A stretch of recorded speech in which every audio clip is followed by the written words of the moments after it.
আপনারা বলছেন, না না কিন্তু কিন্তু না না না না তৃণমূল থেকে আমরা যাদেরকে আমি দেখতে পাচ্ছি, যারা এখন না না হর্তাকর্তা বিধাতা হয়ে বসে আছেন, তারা আসলে বিএনপি করেন না না এটা আমাকে বলতে না দিলে আমি না। তো প্লিজ বলেন বাধা বলেন করে বলেন ফেলতে দুদু ভাই, আমার পারছি। দুইটা প্রশ্ন ছিল, সেজন্য আমি একটু এই জন্য আমি অনেক অনেক টেলিভিশন ছেড়ে দিচ্ছি যে না আমার দুদু ভাই এটা আপনি শেষ বিতর্ক করেন, আছে দুদু ভাই আপনি শেষ করেন প্লিজ, সরি। সেই কথাটা। 1 মাসের মধ্যে যদি সরকার পতন হয় তাহলে 6 মাস কেন লাগবে বাজার নিয়ন্ত্রণ করতে, আইন শৃঙ্খলা পরিস্থিতি ঠিক করতে? 6 মাস কেন লাগবে বাংলাদেশকে গণতন্ত্র কারণ উত্তরণের জন্য? মাস্টারমাইন্ড বিএনপি লোকজন চাঁদা তুলতেছে, সেজন্য পারতেছে না। এবং বিএনপি স্পষ্ট ঘোষণা দেওয়ার পরে যদি পুলিশ তাদের না ধরে, সেনাবাহিনী না ধরে, তাহলে বুঝতে হবে যে সেনাবাহিনী এবং পুলিশই বিএনপির নামে এই চাঁদা করছে। এবং ডক্টর মোহাম্মদ ইউনূসের তো নেটওয়ার্ক খুব ভালো, মানে গ্রামীণ ব্যাংক, তো গ্রামীণ ব্যাংকের লোক এই চাঁদাবাদি করছে এবং অন্যান্য দলকে তিনি যা সাপোর্ট করছে তারা এই চাঁদাবাদি করছে। কারণ আমরা স্পষ্ট করে বলে দিছি যে না যারা আপনারা বলছেন, না না কিন্তু না না না না তৃণমূল থেকে আমরা যাদেরকে আমি দেখতে পাচ্ছি, যারা এখন না না হর্তাকর্তা বিধাতা হয়ে বসে আছেন, তারা আসলে বিএনপি করেন না না এটা আমাকে বলতে না দিলে আমি না। তো প্লিজ বলেন বাধা বলেন করে বলেন দুদু ভাই, আমার ফেলতে। দুইটা প্রশ্ন ছিল, সেজন্য আমি একটু এই জন্য আমি অনেক অনেক টেলিভিশন ছেড়ে দিচ্ছি যে না আমার দুদু ভাই এটা আপনি শেষ বিতর্ক করেন, আছে। দুদু ভাই আপনি শেষ করেন প্লিজ, সরি। সেটা হচ্ছে এই, আপনি দেখতে পাচ্ছেন, ডক্টর মোহাম্মদ ইউনূস দেখতে পাচ্ছে, পত্রিকা দেখতে পাচ্ছে, সরকার দেখতে পাচ্ছেন। ওয়াই?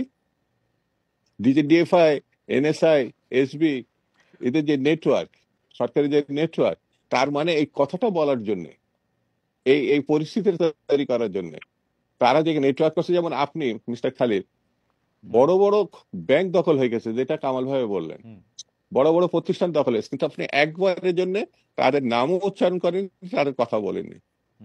ওই যে আপনি শুরুর আগে একটু কথা বললেন না, আগে আপনি হচ্ছে অন্যদের টাকা খাইছেন, এখন হচ্ছে অনেকে বলছে আপনি আওয়ামী লীগের মানে যে তহবিল পাচারে সেগুলো খাচ্ছে। এই জিনিসগুলো বলা বলির ব্যাপার না, পরস্পরের বিরুদ্ধে কাকে কে ছোট করবে সেই প্রক্রিয়ারই অংশ হিসেবে আমার কাছে মনে হয়েছে আসল ঘটনাকে আড়াল করার জন্য ছোট ঘটনাকে সামনে এনে এবং সেই ছোট ঘটনা তৈরি করা ঘটনা।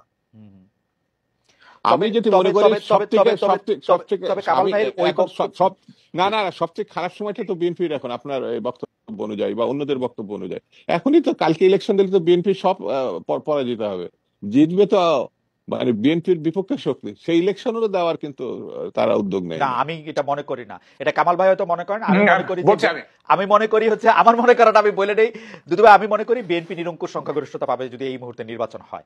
এটা আমার কাছে মনে হয় না যে বৈষম্য বিরোধী ছাত্র আন্দোলন বা বাকি সবাই মিলে এক হয়েও বিএনপির এই জয়যাত্রা ঠেকাতে পারবে, এটা আমার মনে হয় না। দুদু ভাই আপনি কি এইটার একটু ব্যাখ্যা দিতে পারেন যে অনেকে বলতেছেন যে না, তারা আসলে দল নিরপেক্ষ সরকার না, তারা একটা অভ্যুত্থান পরবর্তী সরকার, যেই অভ্যুত্থানের মাধ্যমে বাংলাদেশের বুকের উপর চাইপা থাকা স্বৈরাচারকে, 15 বছর ধরে চাইপা থাকা স্বৈরাচারকে সরাইতে পারছে, যেই সরাইতে বিএনপি পারে নাই, জামাত পারে নাই, ওরা পারছে, সেই অভ্যুত্থান পরবর্তী সরকারের লিগেসি তারা বহন করেন। এবং এটা যদি তারা মনে করেন যে ছাত্র জনতার যে চাওয়া, সেই চাওয়াটা পূরণ করার জন্য তাদের দল থাকা দরকার, সেটিকে অন্যায় হবে কিনা আমি আরেকটু যোগ করে রাখি। আমি কিন্তু মনে করি এদের সরকারে থাকা উচিত না, এদের রাজনীতি খুবই করা উচিত। আমি এই মুহূর্তে মনে করি যে পারলে এখন নির্বাচন দিয়ে তাদের রাজনীতি করা উচিত, তাদের আসলে সরকার করা উচিত না। আমিও তাদের থেকে একটা দল প্রত্যাশা করি দুদু ভাই, সরকার প্রত্যাশা করি। এটা নিশ্চয় আপনি মনে করতে পারেন, করবে না এটা ঠিক না, যে কেউ দল করার অধিকার আছে, দল করবে। এবং আজকে প্রথম এটা হচ্ছে এমনও না, এটা স্বাধীনতার পরে পরে অনেক তরুণ যে জাসদ গঠন করেছিল, রাজনীতির সঙ্গে ডিফার থাকতে পারে, লক্ষ্য সম্বন্ধে ভিন্ন মত থাকতে পারে, কিন্তু কেউ দল করবে না এটা তো ভাবা বা চিন্তা করা ঠিক হবে না। গণতান্ত্রিক বোধ থেকে এটা আপনাকে সমর্থন করতে হবে। তারা তারা কতটা কামিয়াব হবে বা কতটা সফল হবে সেটা সময় নির্ধারণ করে দিবে।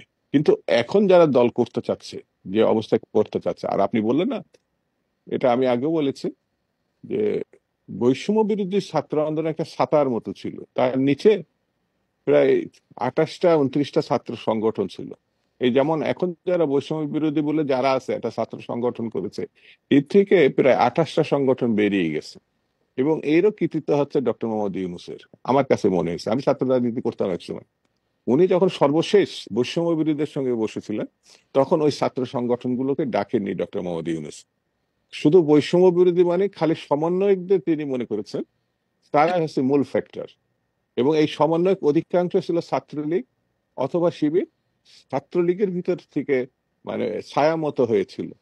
যেই ছাত্রলীগ পালিয়েছে তারা এখন আবার মানে ছায়া থেকে রূপ ধারণ করেছে, এটা আমার কাছে মনে হয়েছে। হুম, তো করতেই পারে। এবং বৈষম্য বিরোধী একটা ছাত্র সংগঠন হতেও পারে, তারা আবার একটা রাজনৈতিক দলও গঠন করতে পারে। হুম, আমার কাছে মনে হয়েছে তারা রাজনৈতিক দল গঠন করলে, নির্বাচনে তারা জয়লাভ করলে, তারা তো নিজেরাই সরকার গঠন করবে।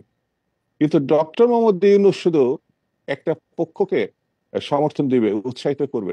তাহলে ওনারও উচিত ছিল যে বিএনপি সম্বন্ধে মন্তব্য করা, বিএনপির প্রতিনিধি নিয়ে গিয়ে নিউ ইয়র্কে যাওয়া, বা ওই শুধু মাস্টার মাইন্ডকে নিয়ে যাবে 1 মাসের দুইটা মধ্যে প্রশ্ন ঘটনা। দুইটা আমি প্রশ্ন আমি যদি, আমি আচ্ছা দুদু আমি আপনি শেষ একটু করেন, আমি একটা বলি। শেষ শেষ করেন।